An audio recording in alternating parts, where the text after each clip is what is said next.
Die! Die! Why won't you die?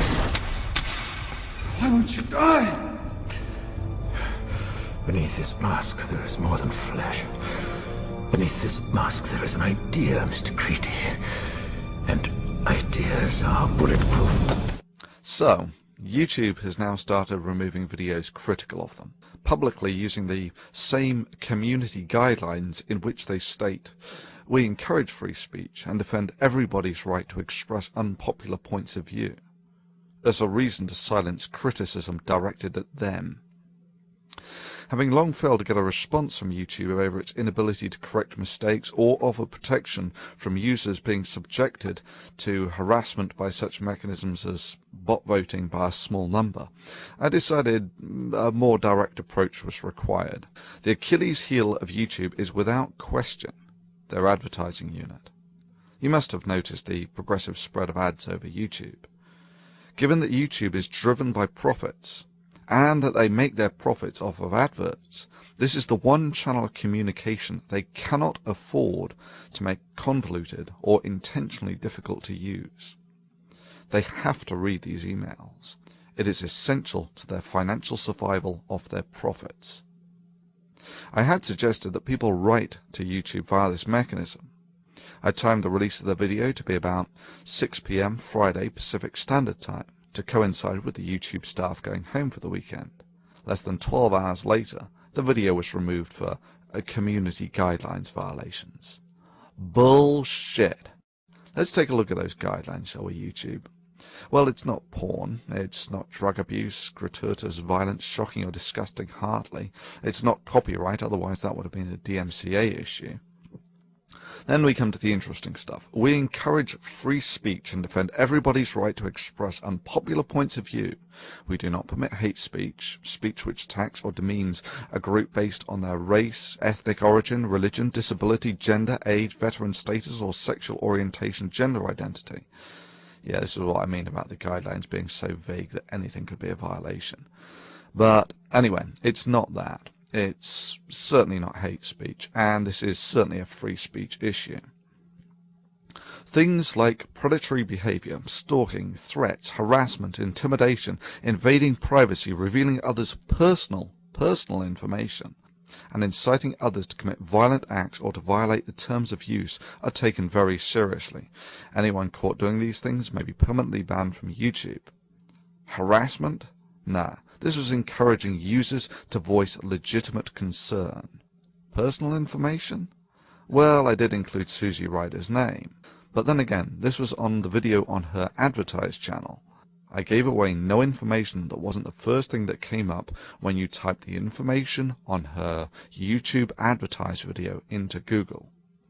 In any event, it's not personal information. This is just the contact information for the ad sales director of YouTube. This would be like claiming that asking someone to write to President Hussein at the White House is giving away their personal information. Okay, next.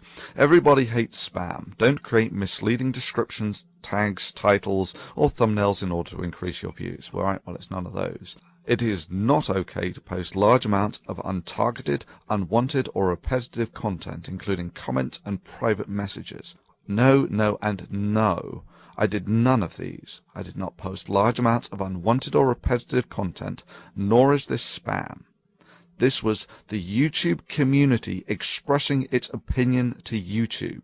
And yeah, for even suggesting that people commit the crime of letting YouTube know the areas of weakness in their system, they took my video down for violation of community guidelines.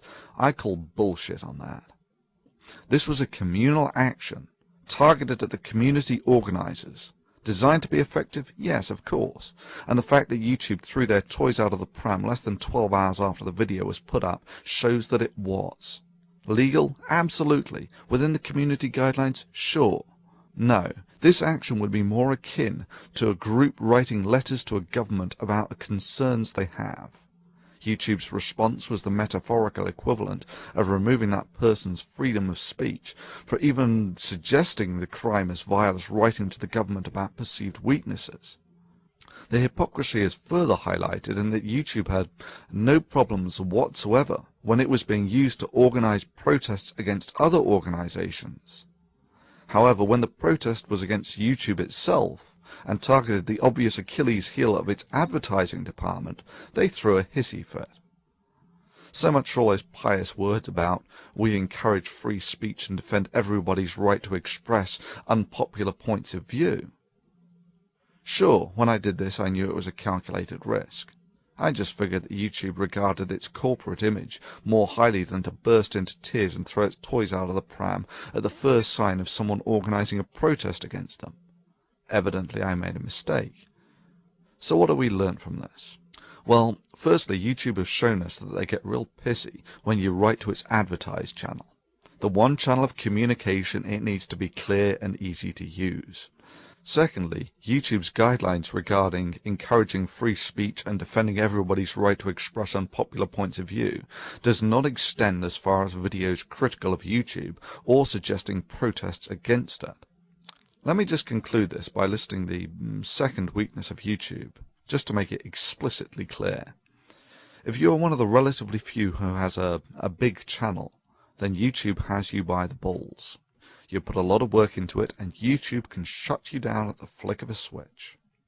If you have a small channel, and there are millions of you who do, then you have YouTube by the balls. YouTube cannot afford the time to flip millions of switches. In essence, the subscribers and fans are the only real defense of big users against YouTube. In this sense, I thank all those who mirrored the original video. A very good strategy. Further, if you not only download but recode the video, it will not appear as a duplicate, and it will not be as easy for YouTube to use automation to remove these videos. Do I have anything to lose by being shut down by YouTube? Of course.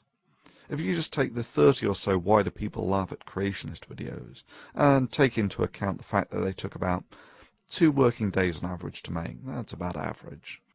So that's, say, 2 months' work at an average US salary of, let's say, for instance, $40,000 a year. So that's $6,000 to $7,000 worth of work. Do I value the work of this channel? Yeah, sure. I just value free speech more.